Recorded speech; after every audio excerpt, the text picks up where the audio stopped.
Je me nomme Lambeau David.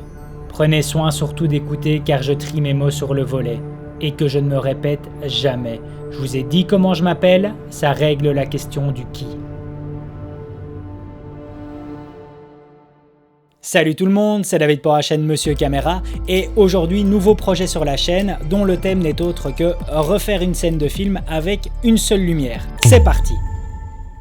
Alors peut-être que certains d'entre vous auront reconnu mon essai semblable au début du film Inside Man sorti en 2006 et réalisé par Spike Lee. Avant de commencer l'explication technique liée à la réalisation de cet essai, j'ai envie de parler dans un premier lieu de l'idée du projet qui n'est certainement pas nouveau, en tout cas pour la partie anglophone sur YouTube. En ce qui me concerne, je voulais savoir si moi, et par moi, j'entends une personne qui a commencé la vidéo il y a tout juste 5 ans, et ce de façon totalement autonome, sans cursus scolaire, sans formation professionnelle, sans mentor, bref, uniquement sur base des vidéos informatives présentes sur YouTube. Est-ce qu'une personne comme moi est capable d'analyser une scène et d'essayer de reproduire celle-ci avec une seule lumière ainsi qu'un modeler plus un réflecteur et le tout ne dépassant pas 500 €. Je me suis donc mis directement au boulot.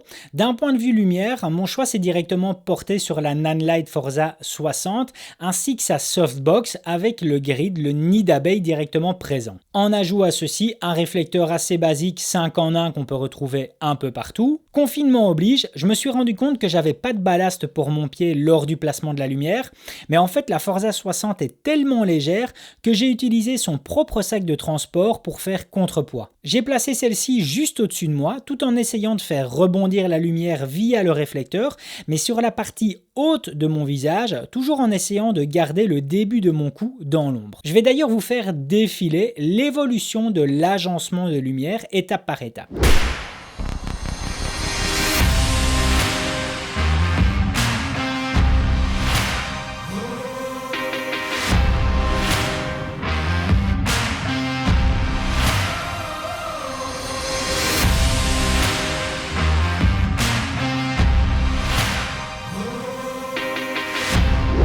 Alors pour la caméra, ça a été très simple, j'ai directement utilisé ma Pocket 4K. Et ce pour une seule et bonne raison, mon manque de compétences et mon manque de connaissances liées au domaine de la fiction. Je n'ai aucune idée par exemple à quelle balance de blanc a été tournée la scène d'origine.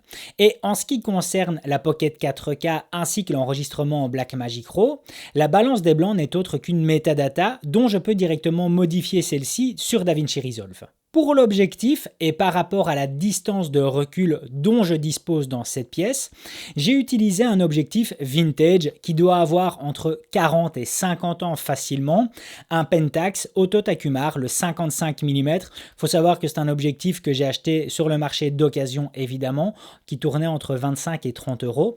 Celui-ci est directement monté sur un speed booster sur le Metabones XL. Étant tout seul à me filmer, j'ai directement utilisé mon moniteur Atomos afin directement avoir un retour visuel, ce qui me permettait de revérifier le cadrage ainsi que ma mise au point. Alors, est-ce que j'ai encore été plus loin dans l'accessoirisation et plus particulièrement par rapport à la caméra? Et j'entends par là, par exemple, est-ce que j'ai utilisé un filtre de diffusion?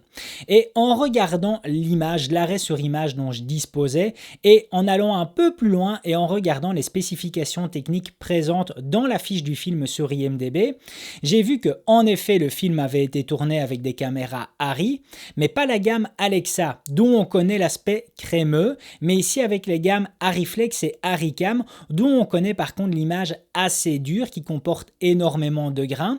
Et bien entendu, même si je cite une image assez dure, je sais que la partie lumière jouera la majorité de cette dureté dans cette image, mais quand bien même, je n'ai pas voulu ajouter de filtre de diffusion juste par rapport à ces deux éléments, de un, mon analyse par rapport à l'arrêt sur image dont je disposais et l'aspect technique présent dans la fiche IMDb du film. Ensuite, on attaque l'aspect colorimétrie pour sa direction DaVinci Resolve avec de l'étalonnage. Je vais d'ailleurs vous faire défiler étape par étape l'évolution de celui-ci, car pas d'utilisation de lutte. Si chaque semaine je regarde énormément de tutoriels sur DaVinci Resolve, c'est pas pour utiliser des luttes par la suite. Bien entendu, j'ai essayé aussi de matcher l'aspect vestimentaire qui était présent dans ces scènes, même si je n'y suis pas vraiment arrivé, surtout d'un point de vue coloris de vêtements. À la base, mon pull est de couleur bleu foncé, ce qui ne correspond pas vraiment en tout cas avec celui de Clive Owen.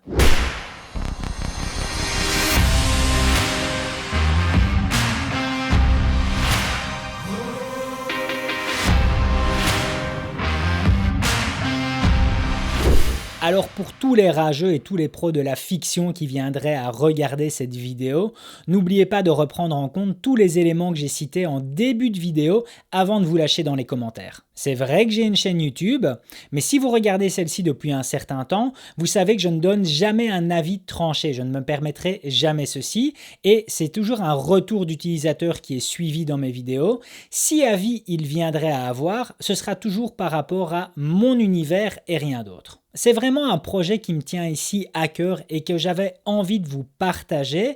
Et c'est d'ailleurs un projet que j'ai envie de développer et de continuer à vous partager sur la chaîne.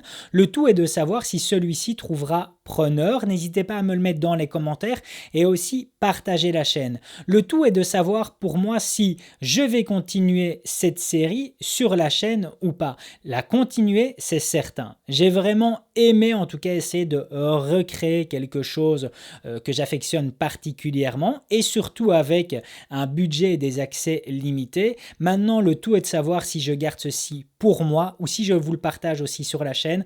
Comme je vous le dis, n'hésitez pas à me remettre directement vos retours d'utilisateurs dans les commentaires et à partager celle-ci. Voilà, c'en est terminé pour aujourd'hui. Si la vidéo vous a plu, n'hésitez pas à mettre un gros pouce bleu, ça me fait super plaisir. Et puis surtout à vous abonner à la chaîne pour être tenu au courant des prochaines sorties. À plus!